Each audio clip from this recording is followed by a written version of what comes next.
إذاعة القرآن الكريم من القاهرة. اللهم إن هذا صباحك قد أهل، فاجعل يا ربنا صباحنا صباح الصالحين، ومساءنا مساء الشاكرين، وألسنتنا ألسنة الذاكرين، وقلوبنا قلوب الخاشعين، وأبداننا أبدان الطائعين، وثبتنا واختم لنا بذلك. صباح الخير عليكم يا أمارات، عاملين ايه؟ يا رب تكونوا كويسين وبخير. وحشتوني جدا جدا من آخر فيديو. طبعا روتيننا الصباحي بنصحى كده من النوم، نستعين بالله كده ونحتسب كل حاجة بنعملها، تعب وشقة كده في اليوم نحتسبها عند ربنا وناخد عليها أجر وثواب. لازم تقولي ما بينك وما بين نفسك عشان ربنا يجعله في ميزان حسناتك. كلمتوني كتير عن مكنسة بيزي كروس ويف، عامله لكم ليها فيديو عيوبها ومميزاتها. ده من عيوبها ان هي ما بتدخلش تحت الكنبه، عايزه حاجات عاليه من تحت، ما يكونش تحت حاجه، برضو ما بتقربش من الوزره لان طبعا الوش بتاعها عريض شويه.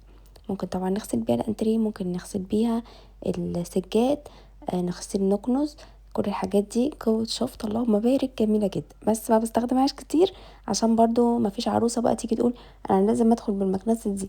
لا طبعا مش اساسية خالص، حاجة ترفيهية، بس هي عيبها برضو تقيلة عليا شوية.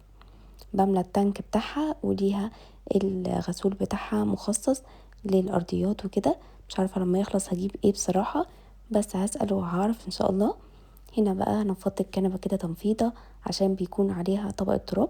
وهقول لكم تاني وعاشر والف مرة، الكنبة دي عليها استهلاك واستخدام مش قادرة اوصف لكم عامل ازاي. فبحمد ربنا كل شوية ان هي لونها اسود، لان كراسي الروز طبعا بهدلوا خالص وعايزة اغير اللون بتاعهم، بس قدام شوية لما يتبهدلوا اكتر. هنا بقى خلاص زهقت بقى من المفرش والديكور، عايزة اعمل ديكور جديد ومفرش جديد، لان قعدتي هنا على طول. وبحب بقى ايه، كل فترة كده اغير المفارش، اغير الفازة، اغير الديكور، اجيب دي مكان دي، وهكذا. هنا علبة المناديل الحديد دي قيمة جدا، عملية جدا، جايباها من روز هوم، وريتها لكم طبعا في فيديو مشتريات. اديتها تلميعة حلوة كده لان التراب طبعا يوميا التراب بيتراكم على كل حاجة، فالواحد مش بيكنس ويمسح ويلمع الترابيزات بس، لا احنا بنمسح قطعة ديكور قطعة ديكور. الفازة دي اول مرة استخدمها، طبعا وريتها لكم في فيديو مشتريات. كانت من الشامل سنتر، بقالها فترة طبعا شايلاها في درج الديكورات. كان سعرها 400 جنيه، وكان عليها تخفيض نص التمن، كانت ب200 جنيه. شكلها كيوت قوي. هشرب بقى الايس كوفي بتاعي ونكمل الديكور القمر بتاعنا النهارده في الانتريه او الليفينج او الاوضه اللي بتفضلي قاعده بيه فيها مقضيه يومك كله. فلازم نعمل ديكور كده رايق وخطير. جبت هنا مكان، هنا عكست الحاجات كده، غيرت المفرش برضو. كان هنا في مفرش ابيض ساده، شلته، قلت احط اللي هو فيه تجزيعات ابيض في اسود ميكس، ده يجدد لي شويه من الديكور بتاع اليونت تي في. هنا برضو عايزه اقول لكم حاجه، عشان في ناس بتقعد تقول لي كتير قوي على اليونت تي في اوفر، شيلي حاجات حطي حاجات. انا عارفه ان البساطه حلوه وكل حاجه سيمبل ورايقه كده بتبقى خطيره، وكمان بتكون مريحه للعين. بس عايزه اقول لكم حاجه، ان انا عامله اليونت تي في وحاطه الشاشه فوقيها.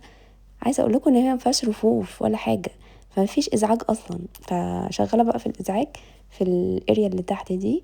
الفانوس ده طبعا يعني طول السنه، مش بتاع رمضان بس، لا ده مصباح عادي بنحطه، تابلو كده قمر مع كوستر قمر.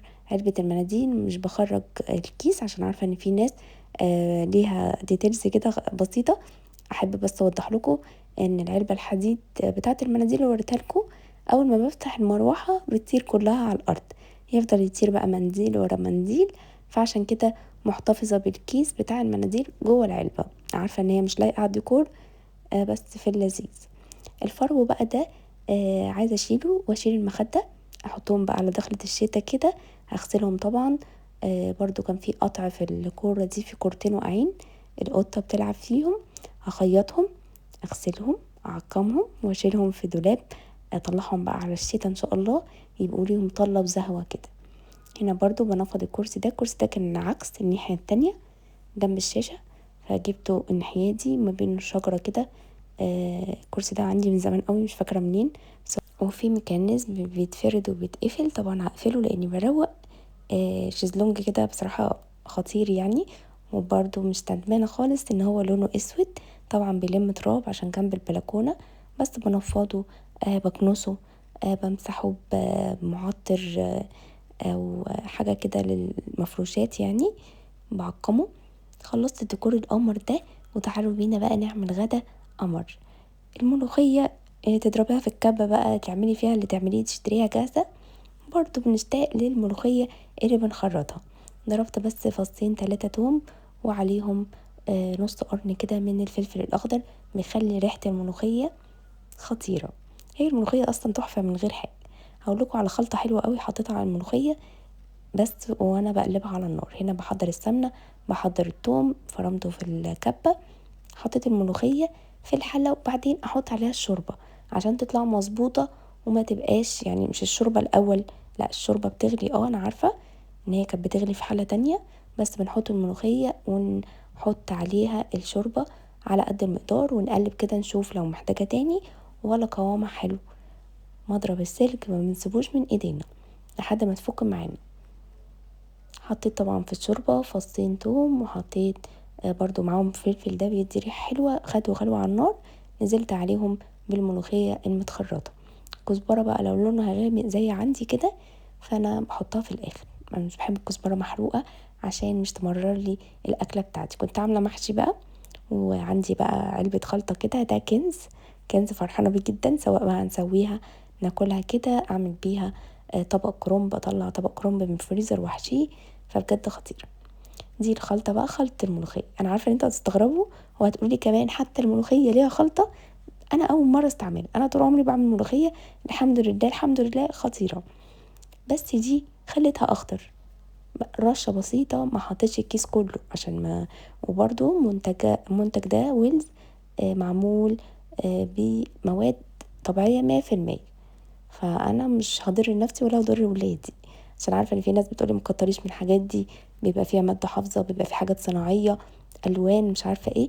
لا، هي محتواها توابل، كزبره، توابل كده بتظهر ريحه الملوخيه الجميله دي، وكمان عليها ملوخيه مجففه في الكيس بتاع ويلز ده.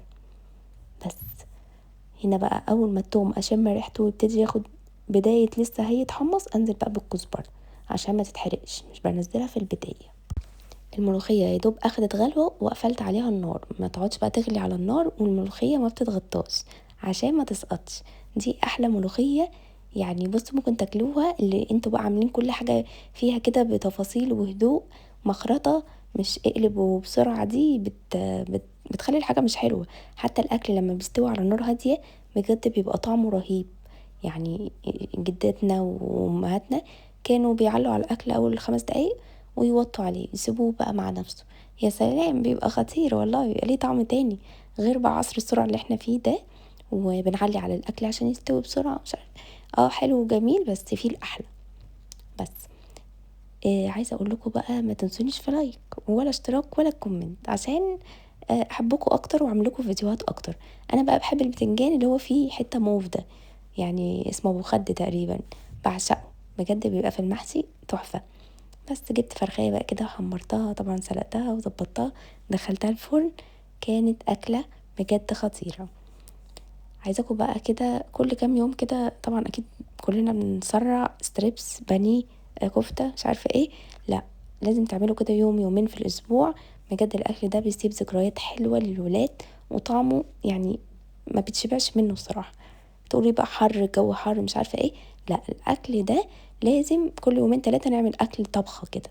بس ودي بقى فكرة ايس كريم مانجا، مانجا طبيعية خالص، عليها شوية سكر صغيرين، وحطيناهم في القوالب وحطيتها في الفريزر بدل ما الولاد يشتروا ايس كريم. بجد فكرة وهمية، وممكن تتعمل بأي نوع فاكهة. متنسونيش بقى في لايك، ويا رب يكون الفيديو عجبكم والديكور القمر يكون عجبكم، وانتظروني في فيديو جديد.